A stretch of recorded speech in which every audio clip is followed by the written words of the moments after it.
Oke. Nah, jadi ini Pegas ada arah untuk dia break ke 1260, tapi reminder aku udah bilang ke klien-klien, member-member juga kayak di level resisten begini, meskipun ada inflow, ada potensi dia turun dulu. Jadi aku udah spare untuk pembelian next tuh jangan 1170 lah. Kemarin aku belinya agak terlalu nekat sih. Aku beli di resist pas dekat breakout, habis itu turun, tapi untungnya aku udah spare. Oke. Nah, lalu nextnya adalah mungkin kalian banyak yang nanya BRPT. BRPT hari ini a very good inflow muncul. ZP yang muncul motor 40-an M dan pastinya bukan retail. Kemudian ada CC, ada YP, ya di bawahnya follower ya. Dan hari ini juga termasuk salah satu info foreign yang lumayan. Ini waktu live sama Cik Rita sama Cik Cuai harusnya masih sama lah ya, kalau kalian masih ingat. Itu 1000, 1050, 1000 waktu itu tuh area buy-nya good. Dan hari ini kalian lihat 40M ZP sendiri average-nya 1050. Ini bukan average yang boleh dikatakan bukan average yang bagus, karena average mereka agak tinggi. Besok kalau turun merah dikit aja mereka udah rugi tuh. Nah, jadi you know what to do lah untuk BRPT. PTMP, aduh, ini hari ini yang heboh ya. Boom. Kita mulai coba lihat yang berhasil jual di atas itu siapa ya, 338. Kita coba lihat. Nah, running trend kita lihat PTMP. Yang jual di, kita coba lihat yang ininya gede dulu deh. Lot yang gede sell. Titik tertinggi kan 322 ya. Ini kalian lihat. Nah, ini sellernya nih. Kita cari yang lot-lotnya gede,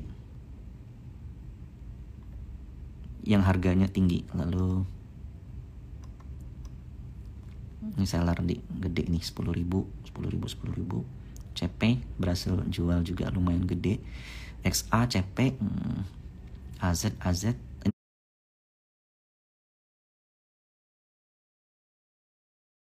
Ini AZ.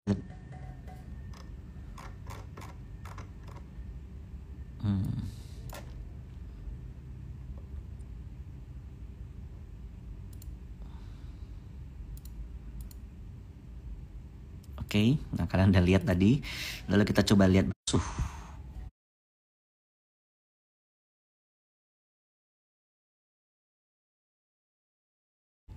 ini bayarnya retail semua nih.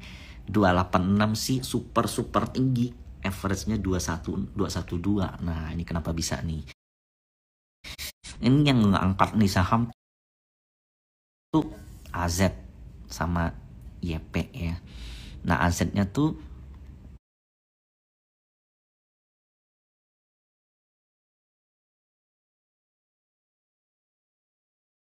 kalau kita lihat dari komposisi ini AZ pada jumlah lot yang dia beli. Nah, jadi AZ-nya ini ya mungkin harusnya sih hari ini nggak begitu bagus ya.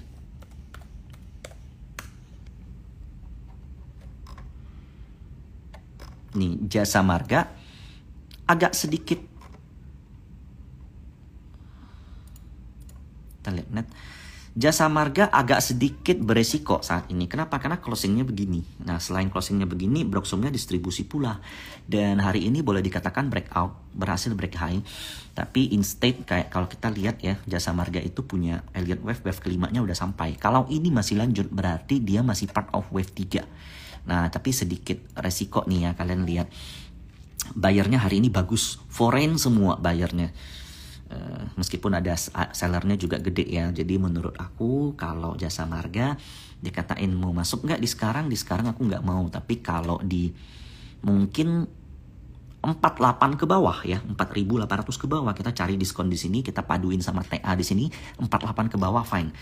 Nah, reminder kalau dia nggak bisa lewat titik tertingginya ini, artinya dia masih di wave 3. Dan itu, artinya itu adalah wave 5. Nah, ketika wave 5 selesai, maka selanjutnya itu akan ABC, ada minor correction. Nah, setelah minor correction bakal jalan atau enggak, aku nggak tahu. Tapi kalau kita lihat Broxom asing yang akum dari kemarin ya, kalau kita lihat dari 1 September, kita coba lihat harganya berapa sih.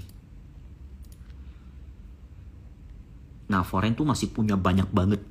Reference-nya 4.500, 4.500, 4.400. Jadi in logic ya dia nggak mestinya nggak nyampe di bawah 45 ke bawah tuh udah good to buy.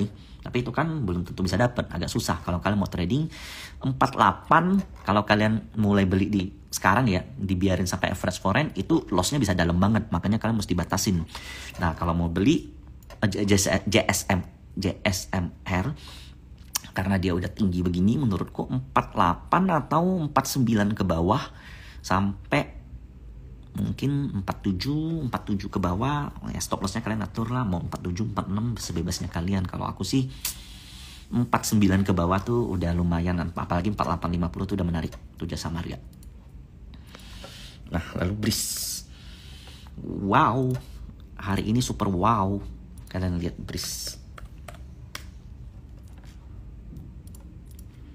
Jadi kemarin 30 Januari malam BRIS, meskipun dia di resisten, saya nggak rekomendasiin jual. Kalaupun mau jual ya sisakan sebagian. Coba lihat. Nah, hari ini belum. Dan hari ini distribusi nggak? Very no. Ini salah satu inflow terbesar BRIS sepanjang tahun, selama 2 tahun. Hari ini tuh salah satu inflow yang terbesar BRIS. Seberapa besar? Inflow BRIS hari ini itu sebesar 400, salah nih 2023, gila, hampir, sorry, hampir misleading, gue kaget lihat angkanya. Nah, hari ini inflow BRIS dilakukan oleh KZMG dan BK, dan BQ dan AK. Ini BQ nih udah 2-3 hari ya akum. Kalau kita lihat BQ dari kemarin tuh 74M, 73M, BQ kan lokal ya.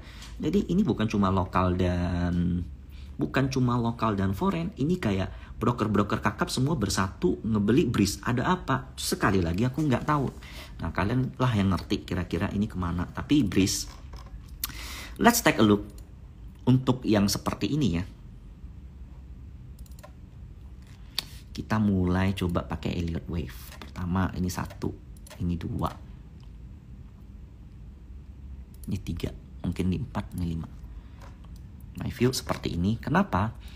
Kalau kalian ingat ya, ini pernah kita buat outlook ini. Cup and handle besar. Waktu itu kita lihatnya dalam weekly. Didukung oleh foreign inflow, didukung oleh price action yang oke, didukung juga oleh flow yang oke. Nah, BRIS itu mestinya 2.500, 2.600 kurang lebih. Dan kalau kita lihat TA itu make sense. Dan average foreign per hari ini 2260, 2270. Kalau kalian yang telat beli, ya kalau mau ikut, ya ikutlah Broxom kemarin. Kalau kalian tarik dari kemarin, enak aja lu. Kita akum setengah mati, kita kumpulin setengah mati, kita tarik setengah mati, lu minta average yang sama. Nah, kalau kata asing, enak aja lu. Nah, kalau kalian mau ikutan, ya mungkin ikutan yang average yang paling tinggi kemarin lah. Hari ini ya 2260, 2270, 2290. Ini bukan average yang menurut gua yang rendah-rendah banget, ini lumayan tinggi. Jadi saat ini support baru dari BRIS adalah 2200. Jadi enggak semua saham di resist itu mesti jual. Untuk mengidentifikasi resist, support dan tren itu kalian juga perlu ngerti namanya flow. Zaman sekarang kalau lu orang cuma pakai TA garis-garis doang, ya itu mungkin agak susah ya. Kalian ngerasa nggak sih yang cuma pakai garis-garis gambar gitu belakangan kayak ngerasa agak sering nggak fail plannya gitu loh. Kalian mesti bisa baca flow juga, lihat ritme market juga gitu. Karena aku most likely aku kalau analisa aku kayak begini doang, nggak ada yang kayak gitu-gitu tuh, kayak garis-garis gitu tuh aku nggak pakai lagi. Bukan nggak pakai lagi, sometimes kayak udah keinget, lalu kayak it's better you must follow the money aja, ngelihat flow gitu. Jadi cara ngelihat flow ya banyak lah caranya. 1, 2, 3, 4, 5 menurutku BRIS 2400 ke atas. Silakan. Yang mau bilang kok tolong BRIS hold apa lepas, menurutku di hold aja, ngapain dijual. Kalaupun jual jangan gede-gede. Makanya aku bilang nih BRIS strong hold meskipun mendekati resist. Kalau mau TP sisain lah sebagian mungkin, karena gini, aku nggak bisa justifikasi kalian harus hold selamanya karena kebutuhan tiap orang kan beda-beda. mental tiap orang beda-beda, plan tiap orang beda-beda. Tapi mungkin kalau aku boleh saran, kalau memang kalian kebelet pengen TP, merasa ini udah mahal, merasa ini udah tinggi, merasa udah cukup, bolehlah TP, tapi sisain sedikit. Coba lihat bisa rally sampai ke berapa. Nah itu namanya antisipasi, itu namanya nggak menebak-nebak. Kita boleh ngebuat projection harga saham ke berapapun, tapi begitu kalian beraksi di Porto, begitu kalian aplikasikan ke Porto, itu harus mengikuti market. That's why analyst is part of the investment, but your money is got from your position. Jadi posisi kamu harus mengikuti market. Analisa kamu, kalau analisa kamu gagal, jangan kamu maksain gitu. Itu ingat tuh. Kalau kalian masih ingat dulu zaman-zaman waskita, zaman-zaman PTPP, bullish semua bullish. All the stakeholder bullish from SWF, nah gagal. Masih ada kok yang keep waskita di 2000, kan itu tuh denial jadinya kan. Nah, Breeze kenapa bisa sampai begini aku juga nggak tahu. Nah ini kalian lah yang tahu kenapa. Mungkin ada yang tahu, boleh komen di bawah, kali-kali kita dapat bocoran. Tapi saya sih nggak pakai begitu-begitu. Breeze balik 3000 ya, nggak perlu pakai semoga-semoga, nggak perlu pakai harapan-harapan, nggak perlu pakai target, set trading plan, selesai. Jangan bawa baper. Breeze itu salah satu yang ininya rendah ya, salah satu yang cost of fund-nya rendah, induknya BRI. Nah Medco, hari ini Medco distribusinya kecil dan ya transaksinya pun udah sepi, nggak begitu ada gejolak. Menurutku Medco area beli itu 1-2 ke bawah sampai MA 200 itu lebih aman. Di sini juga ada inverted head and shoulders kecil tuh, kalau kalian perhatiin ya. Kecil, bahu, kepala.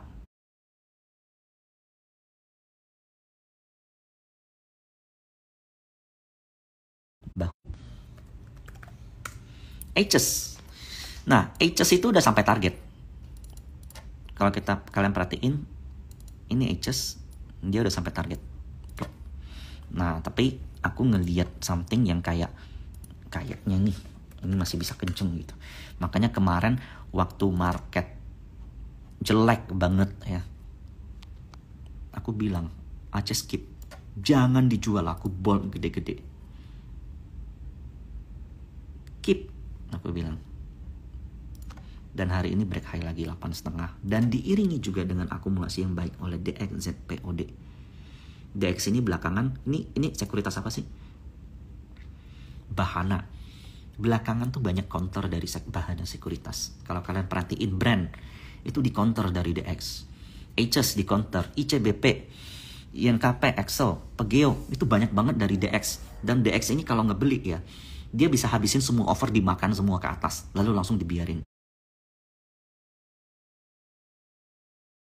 Kalian lihat dan spike-spike yang sering terjadi di saham-saham yang kayak begini dong. Kadang dia begini, offer semua dimakan habis terus ditinggalin. Offer semua dimakan habis, itu rata-rata tuh pelakunya tuh DX tuh. Aku nggak ngerti gimana cara mereka ngebelinya gitu loh.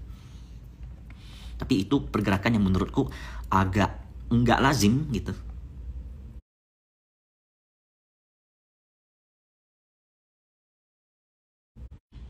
Itu edges. Ya oke, sideways gitu aja. Cuman hari ini tuh jelek tuh, ada distribusi meskipun BK-nya makan ya. NI-nya juga makan, OD-nya makan, tapi ya ada seller ya. So far masih gitu-gitulah, 1320 sampai 1280 kalau mau aku itu oke. Goto aku nggak bisa bahas, aku susah. Asik sih, ini agak ada arah-arah reversal nutup gap. Ini kan ada gap kecil di atas. Ada arah-arah reversal nutup gap. Ini kalau dia bisa sideways 49 sampai 5050, 49 sampai 52 itu bagus. Kemarin doang tuh net buy. Hari ini juga, hari ini nggak jelek loh. Jadi boleh di 2 hari ke belakang ya, ASI itu akumulasinya gede. YU, CIMB, BNI Sekuritas, CLSE, Macquarie, OD BRI.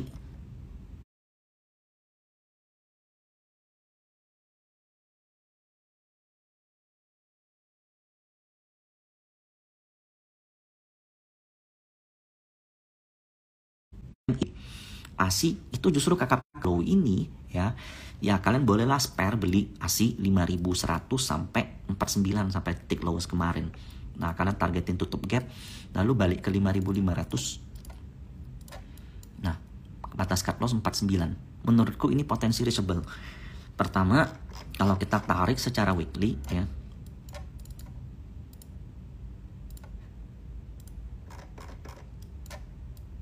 Secara weekly, nah ASI itu rebound di titik lowest September 2021 di daerah ini. Sebenarnya lebih bagus sih kalau di sini sih. Cuman ini bayarnya udah keburu bagus. Nah, ini weekly ya. Kalau seandainya ini, jadi kalau kalian lihat weekly, hari ini kan closing nih di Januari. Closing di Januari itu dengan hammer yang besar, dengan volume yang besar. Ini indikasi reversal. Nah, ini reversalnya sampai 5.500, yaitu artinya ada potensi kalian dapat mendekati 10% dengan titik stop loss 4.009. Kemarin mestinya 5.000 ya, 5.000 harusnya, tapi ya ini false sedikit lalu balik lagi ya. Makanya kali ini kita spare sampai 4.900. Oke. Beri sudah dibahas dari kemarin-kemarin. Kayaknya hari ini sinyalku nggak begitu bagus juga. Besok aku udah balik ke Pontianak. Besok kita on lagi. Beri sudah dibahas. Masih hold aja. Nggak usah diapa-apain. Lalu MAPI. Nah, kalian ingat nggak MAPI nih? Berkali-kali ini aku bahas MAPI.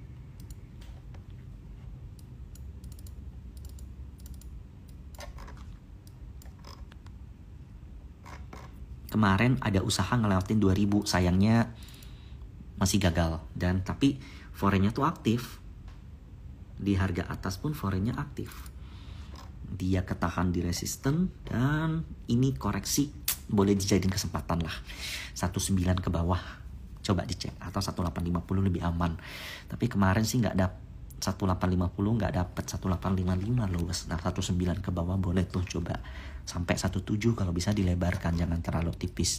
Nah MAPI menurutku ini konsol yang baik. Nah kalau dia break ini bisa sampai gini lumayan loh. Sampai MA 200. BBTN bagus, aku suka BBTN. Foreign Akum juga oke. Medco tadi udah. Ini aku rasa sekian dulu, udah agak malam. Aku juga udah kegilingan. Besok aku udah balik Pontianak. Mestinya sinyalku segala macam semua udah better.